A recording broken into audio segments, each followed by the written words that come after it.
یہ ہے کہ دجالیت کسے کہتے ہیں؟ دیکھیے، اللہ نے گویا کہ انسان کو یہ دو آنکھیں دی تھی، دو علم دیے تھے۔ ایک علم پوٹینشلی تو ودیت کر دیا آدم کے اندر، لیکن اس کے حصول کا اپریٹس جو ہے نسل آدم میں رکھ دیا۔ آنکھ سے دیکھو، کان سے سنو، دماغ سے سوچو، چلو۔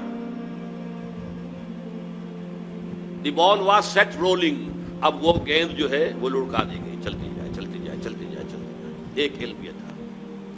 دوسرا علم فَإِمَّا يَأْتِيَنَّكُم مِّنِّي هُدًى، ہر سٹیج پر تمہارا یہ علم تو ابھی سٹیج بائی سٹیج چلے گا، ہر سٹیج پر ہم تمہیں ہدایت بھیجتے رہیں گے۔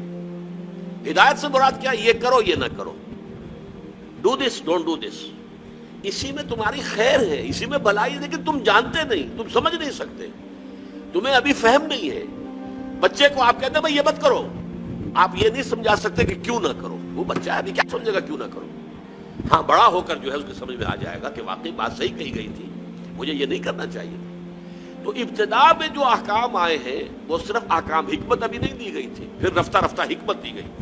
تورات میں صرف احکام ہے، حکمت ہے ہی نہیں۔ انجیل میں صرف حکمت ہے، احکام ہے ہی نہیں۔ قرآن میں آ کر حکمت اور احکام جمع ہو گئے، کتاب اور والحکمہ، یہ دونوں کے دونوں آ گئے۔ لیکن انسان نے جب ایک آنکھ کر لی بند، یہ ہوا ہے پوسٹ رینائسنس یورپ۔ یورپ میں جو انتہائی تاریکی چھائی ہوئی تھی، نہ سائنس کا علم پڑھنے کی اجازت تھی، نہ فلسفہ کا علم پڑھنے کی اجازت تھی۔ پوپ کا اقتدار، بدترین ملوکیت، دو طرح کا اقتدار، ایک بادشاہی اور ایک پوپائی، پوپ کا۔ اور نہ سائنس پڑھ سکتے ہو، سائنس کی کتاب بھی کسی کے گھر سے نکل آئی تو زندہ جلا دیا جائے گا، فلسفے کی کتاب کسی گھر سے نکل آئی تو زندہ جلا دیا جائے۔ حالانکہ سائنس اور فلسفہ دونوں کا آغاز اس سے بہت پہلے ہو چکا تھا یونان میں اور انڈیا میں۔ یہ دو جو ہے اصل میں ancient centres of science and فلسفی بوتھ۔ لیکن یہ کہ یہ جو دور تھا میڈیول ایجز جن کو کہتے ہیں یورپ میں، ڈارک ایجز انہیں کہتے ہیں، یہ ہمارے تاریخ ادوار ہیں تاریخ کے، سائنس اور فلسفہ دونوں کی تعلیم جو ہے بند۔ اب جب کہ ہسپانیہ کی یونیورسٹیوں سے، اسپین کے اندر یہ یونیورسٹیاں تھیں، قرطبہ کی، غرناطہ کی، تولیدلا کی، یہاں آئے جرمنی سے لوگ، اٹلی سے لوگ، فرانس سے لوگ، اور یہاں سے علم حاصل کر کے گئے۔ ان کی آنکھیں کھولی، آنکھیں کھول کر جا کر انہوں نے اپنے ملکوں کے اندر تحریکیں شروع کی، احیاء العلوم، رینائسنس، ریفارمیشن، مذہب کے اندر اصلاح۔ اس کے نتیجے میں یہ علم شروع ہوا وہاں اب دوبارہ۔ لیکن مذہب کے خلاف شدید نفرت پیدا ہو چکی تھی پوپ کے طرز عمل کی وجہ سے۔ انہوں نے ہمیں روکے رکھا، سائنس پڑھنے سے روکے رکھا، انہوں نے ہمیں فلسفہ نہیں پڑھنے دیا۔ اس کی وجہ سے جو رد عمل تھا دشمنی کا، تو مذہب سے بالکل انہوں نے آنکھ بند کر لی۔ مذہب کو دفع کرو، صرف سائنس پڑھو۔ اب نتیجہ کیا نکلا؟ ایک آنکھ بند اور ایک آنکھ چوپٹ کھل گئی۔ یہی تو زمانہ ہے کہ جس میں سائنس کی ساری یہ ایکسپلوژن ہوا ہے، زوردار دھماکے ہوئے، کہاں سے کہاں انسان پہنچ گیا۔ اس میں نتیجہ کیا نکلا ہے کہ وہ ایک آنکھ کی جو ہے یافت، وہ تو آسمان سے باتیں کر رہی ہے اور ایک آنکھ بند ہے۔ یہ دجالیت ہے، اس لیے کانا دجال کہلاتا ہے۔ دو آنکھیں اللہ نے دی تھی، ایک آنکھ یہ ایکوائرڈ نالج والی، ایک آنکھ ریویل نالج والی۔ ریویل نالج سے آنکھ بند اور ایکوائرڈ نالج والی آنکھ چوپٹ کھل گئی۔ آج ہمیں خواص اشیاء کا علم حاصل ہو چکا ہے، پراپرٹیز آف میٹر، وی نو دم۔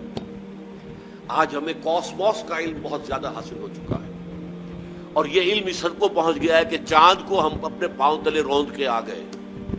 اس سے آگے نہ معلوم خلا میں کہاں کہاں جو ہے جا رہے ہیں۔ آج کل آپ کو پروب کرنے والی چیزیں جو ہے وہ مریخ سے بھی آگے کہاں کہاں پہنچ چکے ہیں۔ تو یہ انسان کا جو علم ہے، یہی علم ابھی کچھ اور آگے بڑھے گا تو تمام جو مسٹریز آف نیچر ہیں ان سب کو معلوم کر لے گا۔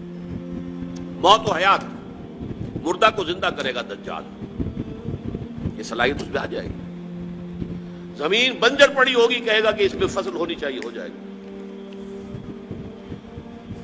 بارش نہیں ہو رہی، حکم دے گا اور بارش ہوگی، فاصلے ختم ہو جائے، اور ہو چکے ہیں virtually. This world has become a global village. یہ دجالیت ٹیکنالوجی کی وجہ سے اور فزیکل سائنسز کی ترقی کی وجہ سے یہ دجالیت جو ہے اب اس مقام تک پہنچنے میں تھوڑی سی کسر رہ گئی ہے. یہ ٹوٹا ہوا تارا مہ کامل نہ بن جائے، لیکن یہ مہ کامل اگر یہ اس وحی کی رہنمائی سے مستغنی رہے گا، اگر انہوں نے اپنی آنکھ بند رکھے گا تو یہ دجال بن جائے گا، دجال اکبر.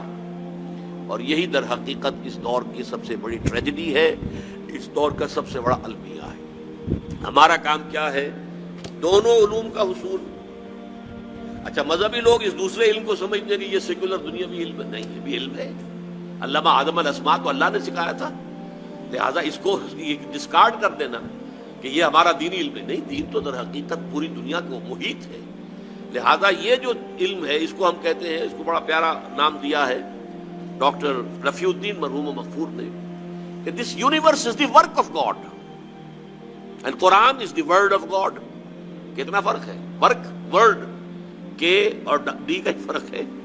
This universe is the work of God, اور اس کی ورکنگ کون چلا رہا ہے؟ اس کو اللہ چلا رہا ہے. یدبر الامر من السماء الى الارض، ہی از دی مدبر. لہذا this science is understanding the work of God and Quran is the word of God. ان دونوں کے اندر کوئی تضاد ممکن نہیں ہے. کسی انسان کے بھی قول و فعل میں تضاد ہو تو آپ کہتے ہیں بڑا گھٹیا آدمی ہے، کہتا کچھ اور ہے کرتا کچھ اور. کیسے ممکن ہے کہ اللہ کے قول اور اللہ کے فعل میں کوئی تضاد ہو؟ یہ ہمارے عقل کا فہم تھا کہ ہم نہیں سمجھتے تھے. ہمارا ابھی اللہ کے ورک کا علم اتنا کم تھا، ہم سمجھتے تھے آسمان شاید بس 2-4 میل کے فاصلے پر کوئی چھت ہے، جیسے چھت ہوا کرتی ہے. یہی تصور ہوگا انسان کا. آج سے 1000 سال پہلے اور کیا سمجھا ہوگا اس نے کہ ہاں یہ کہاں ہے؟ اس حوالے سے نوٹ کیجئے. تو یہ ہمارے فہم کی کمی تھی. ابھی ورک آف گاڈ کا علم بہت کم تھا، آج ورک آف گاڈ کا علم بہت ہو گیا ہے.